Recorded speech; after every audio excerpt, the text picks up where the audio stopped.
Welcome to Pushing Forward with Alicia, a podcast that gives disability a voice. Each week, we will explore topics like confidence, ambition, resilience, and finding success against all odds. We are creating a collective community that believes that all things are possible for all people. Open hearts, clear paths, let's go. Welcome back to Pushing Forward with Alicia. I'm Alicia, and I want to start this episode with a question. What if being called too much was actually your greatest superpower in the entire world? Our next guest is going to talk about that.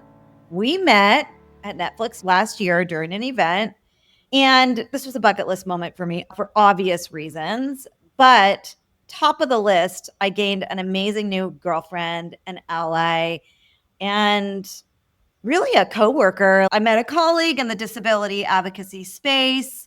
We clicked right away. And that connection felt very fitting because our guest journey is all about opening doors. She has gone from being told that she is too much as a kid with ADHD to surviving domestic violence, to teenage motherhood, to even having a season of living in her car. And after all of that, finding safety in a beautiful place called Jubilee Village, which sounds lovely. I can't wait to hear about it. She's turned purpose into her path and has led to a very successful career in staffing that led to major impacts at Netflix, where she's been building programs that help overlooked talent shine as bright as they possibly can at work. From family to career, she's had a mission that tells everybody that they deserve a fair shot, a fair chance in life. And this conversation is not only about resiliency, but it's about possibility. And it's about turning too much into absolutely just right. Melissa Salazar, welcome to the show. I'm so grateful that I get to invite you into my space now. I appreciate you so much. Also, it's an honor to be here, and I'm just so excited. Also, I don't feel like I could have captured that as eloquently and as beautifully as you did. And hearing my own story back, it's, oh, wow, that's me. So thank you for that. Your story is incredible. We were on a call a few weeks ago. We were just catching up, and you broke down your story even more than I even knew. And I was like, oh my God, you have to come on the podcast and talk about this because it's so layered with so many seasons of life and so many adversities that you've overcome. And I am so excited to share your story. But let's start with something a little fun at first, can we? Yes, of course. What is something fun or quirky that you did this week that made you smile? Oh, probably this morning. This morning, I woke up at 4:00 in the morning with a giant business plan, an idea of what I want to do to change the world. So that would be my ADHD in high gear, but also my superpower of when I have a vision or a mission or empty time, I fill it with something that means something to me. And I'm able to open my own doors. Sometimes we're all stuck in our own spot. And this morning, it was one of those mornings where I was like, yeah, I know what I want to do next. The 4 a.m. clarity, I love those moments. Those are the most magical moments of the day for me too. So I love it that you just shared that actually. I used to ignore them and go back to sleep. And now I get up and I'm like, this is a moment that needs to go on paper or something. So I love that. Yeah, I wrote a whole business plan. Oh, that's impressive. With my ADHD, I've learned that when an idea comes on, you got to just see it through. Otherwise, I could lose it. I like it. That's a good tip of the day too. Okay, speaking of ADHD, we kicked off the introduction about how you were often called a lot to handle and how ADHD has become really a superpower, something that's really magical in your path. Can you talk a little bit about the past and the present and the future with that specific path? Yeah. I remember when I was a kid, I just would always be in trouble. And I didn't really understand why, because I was like, of course I invited every single kid from first grade and kindergarten to my house for a Halloween party that we weren't having. And my mom had to throw a party together in a week. The entire first grade and kindergarten class RSVP'd to my mom for this party that I had literally told everyone about very elaborately. And my mom was like, what? And didn't want to drop the ball. So she put it together. So thankful for my mom with that. But just my whole life, I remember it was hard to sit still. It was hard to I don't know, fit in this box that everybody felt like I should be in. And it also led to a lot of self-doubt and a lot of questioning. Why can't I just sit still? Why can't I just stop thinking all the things? How come I can't stop interrupting, or my thoughts just keep going? And it led to a lot of challenging times. But then other times I just lean into it and I embrace it. And I think throughout my career, I've realized I could channel that energy, channel those ideas. Sometimes I'm still too much, but that's okay, because that's how you break barriers. That's how you break the norm. And anytime somebody tries to shove you into a box, you should realize that that's their box, not your box. So live your box. And I just continue to let myself live freely. I think one of my managers was like, you must have been a hippie in a previous life. You're just like this free flowing, tied to nothing. And I'm like, yeah, that's a pretty good way of describing me. And it served me well, but then at other times it's challenging. I still deal with having ADHD, which makes small things seem really big at times. It makes organizing things very hard. I also live by tools and accommodations that help me with making sure that I can stay focused and get through things, because it's easy to get overwhelmed and overstimulated and go down 10 rabbit holes versus focusing on what I need to do. What is a tool? What's your top pick for a tool or an adaptation that helps support that? That's interesting. It's funny because mine is like a tool everybody probably has access to and uses, but it's my calendar. If it is not on my calendar, it doesn't exist. Even my own birthday, even though obviously I know my birthday, but everything has to be on my calendar. If I agree to go meet a friend or do something, I put it on my calendar, because within 5 minutes, I will forget and I will not show up and I'll feel horrible. So something as simple as my calendar app and having it on my phone, having the reminders. I use my Alexa all the time to remind me of things, and I keep a log and task list from also AI, right? It's great having ChatGPT to check in and be like, can you organize this for me? Can you help me make this schedule better? Or can you help me optimize my time? Because I also triple, quadruple book myself, because again, I have unlimited energy at times during the day. And so I'll just say yes to all the things. So using those different tools really helps me pull back and say, okay, here's what I can do. So I'm not pouring from an empty cup. So I still have time for my family, still have time to do fun things, but I get to still be productive during the day. I love that. I need to download all of those things and do it myself, because I oftentimes overschedule myself too, and I'm just frankly overwhelmed. So love that. I do use Calendly sometimes, but I don't have a subscription to that. I definitely pay for ChatGPT. Calendly stresses me out sometimes too, though, because I sometimes leave my calendar too open, and then I wake up the next day and I have 5 meetings that I wasn't mentally prepared for, and then I got to tackle that piece too. But yeah. So can I ask you, you've overcome a lot of adversity. Like I just listed off a lot of things. You're ADHD, teen mom, living in a car for a little bit. Can you talk a little bit about your lived experience of the adversity that's presented itself over and over again for you, and how that's created your power, your self-worth, how that's translated in your life? Obviously started from when I was a young kid. I grew up in a very broken home. There was a lot of feuding and conflict, and it was just constant turmoil. And being somebody who has ADHD, already I get overstimulated, and those type of things, those environments are hard. And so growing up and it being Monday through Sunday, every single day without a break, it was challenging. And I think that's also probably why I was always in trouble, because I was constantly very overstimulated and running on fumes pretty much all the time, because I'm constantly trying to manage the environment around me to help me stay calm. So with ADHD, I mirror other people's energy. So when someone's really angry, I have to work really hard to not mirror that, because I feel that. Also very empathetic. So it's hard to not feel someone's pain or suffering. I cry all the time through commercials. Sarah McLachlan gets me every time with her song. So I feel very deeply. It's being a kid going through that emotional turmoil. Also, I'm a survivor of domestic violence. There's a lot of violence in my house, and I didn't have an escape at home, but I did with my grandparents. And I think every ounce of amazingness in my body is from my grandma and grandpa and the patience they showed me and the connection to nature. They totally didn't know what I was going through, and they were just like this soft landing space for me. They really taught me to disconnect and go find nature, go find a peace with yourself. But throughout my life, I think that's helped me with managing through things. So when I was young, like I said, I went through a lot of turmoil in my home, which drove me to spending way more time outside of my home and with my friends. I'm fluent in Spanish. No one in my family speaks Spanish, but I am completely fluent because I spent so much time with my friends and their families that they wouldn't let me speak English in the house. So now I am fluent in Spanish. Wow. But that also meant that I was with my ex-boyfriend for a very long time, and I was always with him. And eventually we ended up having a baby very young, which was my son, my oldest son. At the time, I didn't have anywhere to live. So I chose to stay in my car and take a shower at the Y. Wow. I was working multiple jobs. I can hone my brain and I can do really well when I'm working, especially when I'm making money. That helps me with finding purpose and routine.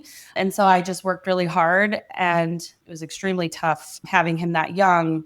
Not that I would have chosen anything else. I was extremely excited. I was like, hey, I'm going to be a mom. I'm going to be the best mom I can possibly be. But it also gave me all of my life's purpose. I feel like shifted that moment I found out I was pregnant, which I actually had no idea. I really thought I just had a stomach bug. And the doctor was like, no, you're 4 months pregnant. I was like, oh, didn't think that could happen. You're very naive as a child. But through that adversity of having to find somewhere to stay, having to pay for my insurance, having to tell employers, hey, I'm pregnant, I'm going to need to take time off when you're a teenager is extremely hard. And it was through opportunities. Like, people believed in me. People saw the potential. They saw my work ethic. So they gave me opportunities. A lot of times they didn't. And I lost a lot of opportunities because I didn't have childcare, or he was sick, or something happened. Through all of that, I really found my passion for helping give back to other people and got into staffing, which I was helping connect people to jobs. I was helping them with finding the means to support their family or their dreams. I was also really good at sales and helping them network and get into different places. So I really found myself in staffing. And I think over the years, it just helped me lean into my own self, bring my whole self to work, because I had gotten through navigating having a child so young and then living through all those things. And I just used it as fuel to say no one else should have to explain why they're having a hard day. I can probably put 2 and 2 together and know they probably are down on their luck right now. And if I just give them this opportunity or just give them this shot, it could be exactly what they need to help them save their life or move forward or pay for their kids' tuition or whatever it is. And it's just those small little things you can do. And then through that led me to Netflix. Yeah.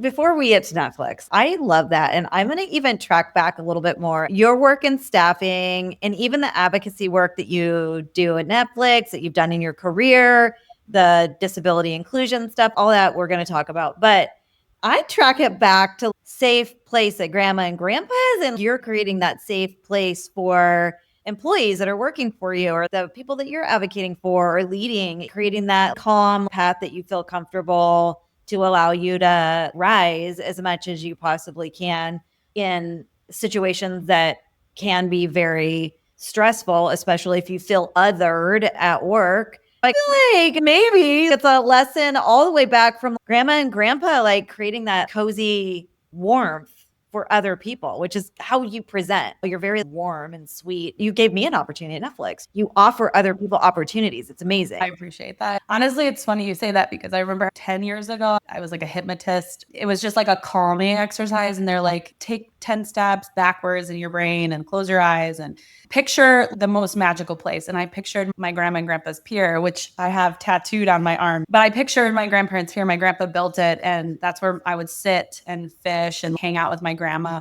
And I remember they asked, describe your happy place or describe the most magical place. And I described it. And it was this whole emotional journey of, yeah, that's where I felt the safest. I could be myself there in that space. There's nobody there to hurt me. Everyone loved me. I felt comfortable. I could run around and I would jump out of trees. I would go for hours, just high energy. And my grandparents thought it was hilarious. They never told me, sit down, you're too much, and stop. And none of that. It was just, all right, you want to go climb a tree? Go ahead. Do you. So yeah, I love that you made that connection, because I feel like it is very true. It's like the place where you could be free to be you. It's beautiful. Where was this pier, just so I can envision it myself?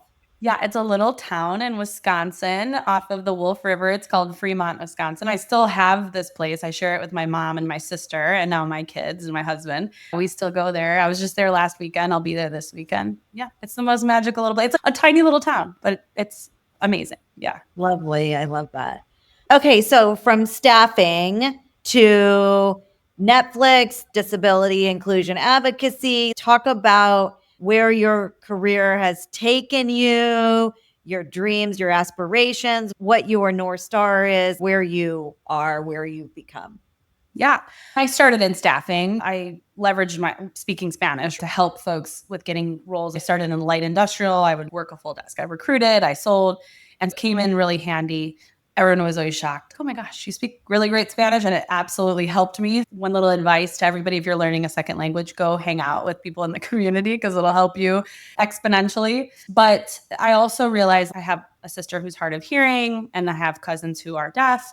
And so again, disability has touched my life in so many ways and it's really shaped and molded who I am. But from experiencing it and understanding others' perspectives, I'm never going to say I know everyone's, but I know my sister's experience and the things that were challenging for her.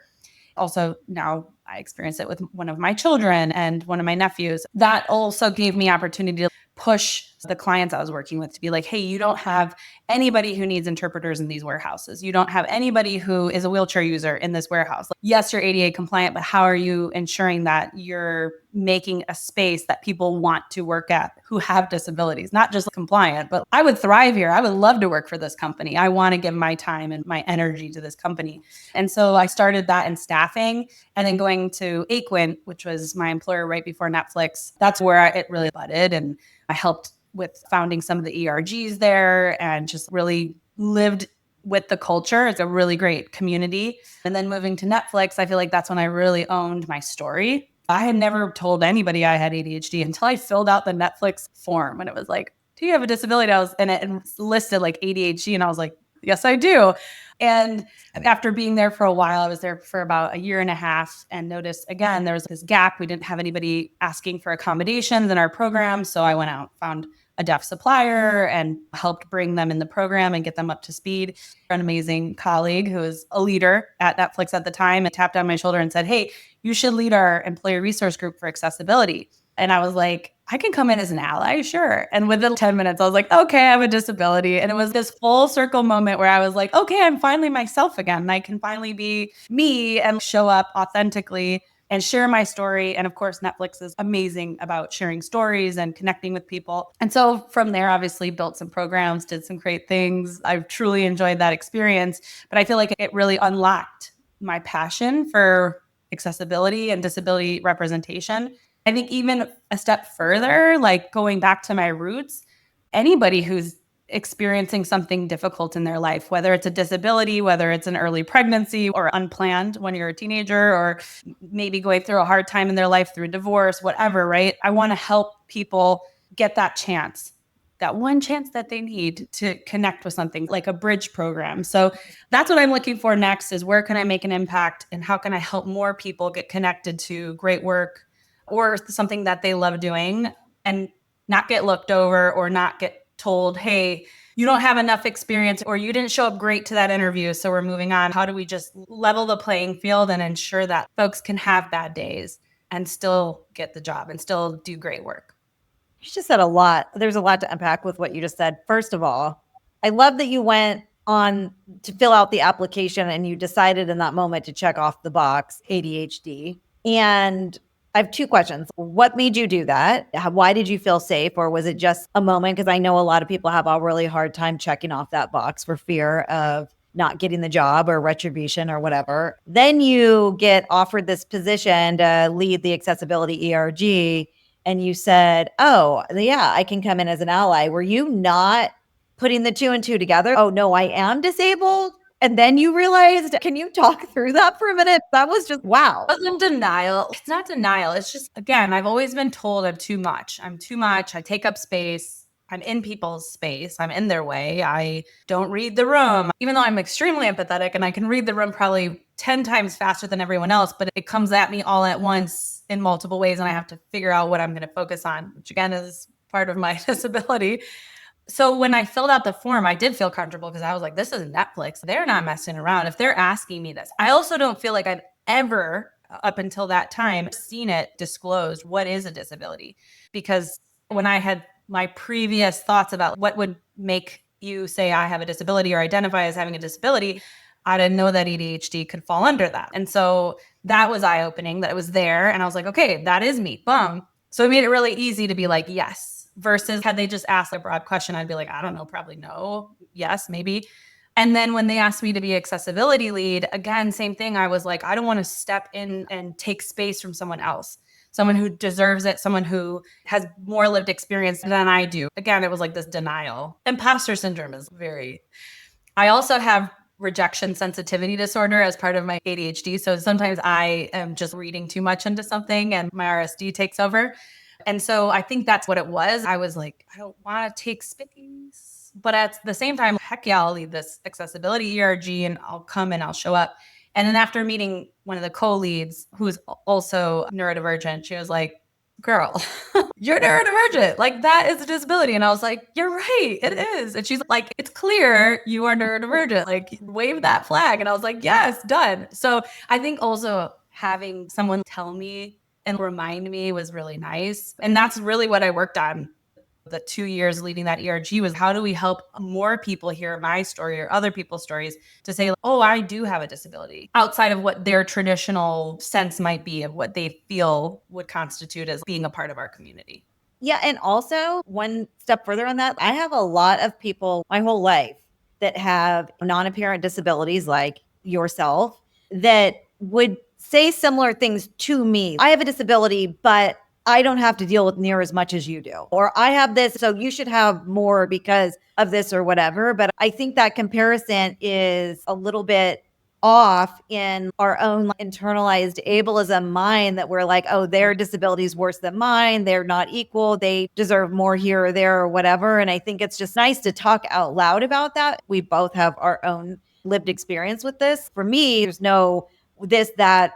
So I think that's an important conversation to have. Honestly. Or trigger warning. But after I had my son, I thought, hey, it would be so easy to have another baby, right? And so my husband and I set off to get pregnant and could not. I also have a chronic illness, endometriosis, which made it really difficult to get pregnant. So got through IVF, did all the things. And then I was like, great, I'm pregnant. We're done. Well, I ended up losing my son during delivery. And it was, no. Yeah, it was very hard. But he's part of my story. But it really opened my eyes because so many people, like 1 in 4 women experience a miscarriage or a loss, right? And everyone compares. They'll say, mine was only 8 weeks. I was like, but does that matter? It doesn't matter. If somebody lost a parent, you wouldn't be like, you only knew them for 97 years. You wouldn't say that. So I don't know why sometimes we lean into that, but I think it's because as a society, we don't talk enough about things. And so I think it's great we have these conversations, but it's no comparison. A loss is a loss. A disability is a disability. Your experience is your experience. It'll be completely unique to just you.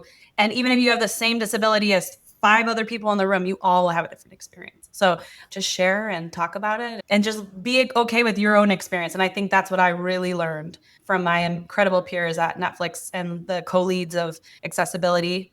Shout out to Joelle. She taught me so much. Hey, Joelle. Yes, she's amazing. Don't compare. Just be you. You live your life. And I think as a society, we could all get better about just holding space for ourselves. Don't compare and don't minimize. Yes. To make somebody else feel better that you think you need to make feel better. So I love that. What is one of the things that you think leaders in organizations need to have like a mindset shift, maybe from an underrepresented talent standpoint? What do you think? I think the biggest thing is looking at the numbers. Look at your team structure and think about the different perspectives you have on it, but also go further and look out into the industry and say, how many folks do we have represented from each community? Or is there the pathway to this specific skill set? I'm just going to use key artist, right? Obviously, I did something for key artists, but that's such a niche community. It's very small. It's a very niche skill set. Is it accessible to everybody? Probably not. It really isn't. And not everybody can get into that skill set. And that's okay, right? That not everybody's interested in it. But is it that they're not interested, or is it that they don't have access to learning the skill and breaking into entertainment? So I think as companies are hiring, as managers are assessing who to bring on their team, it's also what can they do to empower folks to get access to the skills or the niche skill sets that they need on their team, and making sure that there's equitable playing field, right? Everyone can take this course, or even if they don't have access to college, they could somehow still get into this skill set. So that's the way I look at it, is if you can step back and think big picture of how do I create those pathways, because then you're going to have a really great team and future. There will always be more and more people in this skill set, no matter how niche it is, and it'll be a very diverse pool of people. And I think expect more. I was just at an event last week and there's a bunch of politicians in the room and all big, heavy hitter people.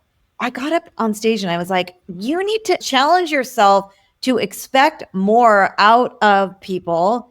To go back to the beginning of this interview, we put in boxes that we think are limiting. Challenge yourself to actually expect more and allow us to show you that we have so much more to offer and give. So yeah, that was a powerful. Sometimes, again, as a leader, you're like, this is what we need to do. And you get so micro focused on it that you're missing this opportunity to tap into something that, again, could make this 20 times more incredible.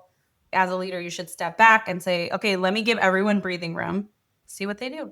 And I think that's like a culture shift, right? That people and leaders can do on their teams to say, like, how do we cultivate innovation? Get out of the way. So what's the North Star? What are we dreaming of? What's in our dreams at night and at 4 a.m. when we're waking up inspired? Okay, so I haven't shared this out loud, but I'm going to share it with you. Breaking news on the podcast? I'm pushing forward with Alicia? No, but it's something that I've really always been passionate about. You talked about Jubilee Village when you announced a little bit about me, and I lived there. It's a place for young girls or women who have children between the ages of 16 and 25. Actually, newsflash, failed the program.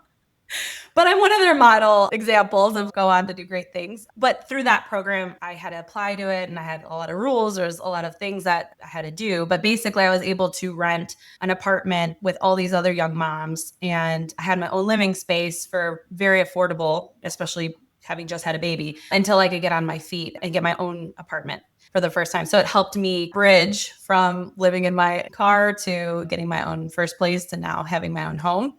And I want to build a program like that, but not just for one community. I want to figure out how do I help more of these niche communities, but really kids. I feel so passionate about kids, especially between the ages of 15 and 25, because 25-year-olds, they're still kids.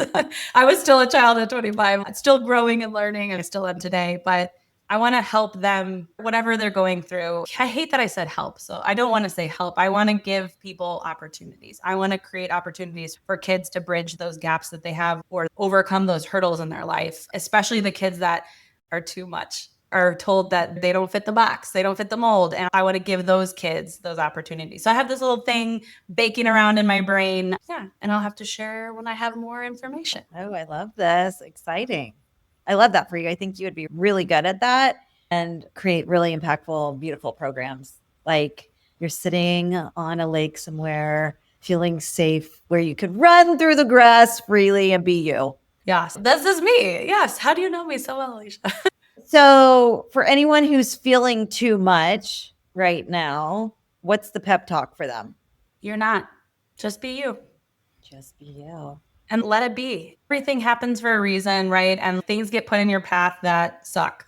But you'll get through it. And the only way to get through it is to keep going. So just be you. It's okay. That sounded like a pushing forward moment. It's really fitting for this podcast. Yeah. Did we miss anything? I don't think so. Other than this was amazing. And I love working with you. And also shout out to you. People should invite you to their companies to speak and do keynotes because it was so powerful. And we didn't really talk about that, but it was awesome meeting you in person and listening to your story, the whole vibe and the whole way the room changed like instantly when you started talking. And it was just electricity. And people felt seen and heard. And we just had so much buzz afterwards. So again, just giving you a shout out for that. I really appreciate that. Thank you for the plug. And thank you for the opportunity. That's one moment that I will never forget, being on Netflix stage at Netflix corporate office and being there with you and your team. It was really wonderful, especially with a company who's creating so much content that is disability forward, honestly. So thank you for that opportunity. It was amazing for me. And maybe one of these days we'll be sharing the stage soon together. I think we need to do something together personally. We definitely are going to. We definitely are. And it has to be completely outside of the box. Yes. It'll be a floating stage somewhere. Okay. Do you have another pushing forward moment as we close this episode out? I'll share, be calm. You are enough. You'll get through this. And again, just keep moving forward because that is truly the only way you can get through anything. And also it's okay to be an anchor and weather the storm without having to move forward. That's also power and just being still. That's something I struggle with is like always want to keep going. But sometimes it's like you are moving even though you're still. Be still. It's just made me feel like I'm at the spa somewhere. Thank you so much for coming on the show. I loved this conversation. It was beautiful. I love you. You're beautiful. And I'm really honored, like truly. It's so cool to have these conversations, to have this platform and opportunity. And I never want to take it for granted. So thank you. Friends for life. Congratulations on everything. We're going to leave all of your information in the show notes so our listeners can connect and follow and support and all of the things. And I really appreciate your time. This has been awesome. And for our community, thanks for showing up again. We will see you next week. This has been Pushing Forward with Alicia and Melissa. And that is literally how we roll on this podcast. We will see you next week.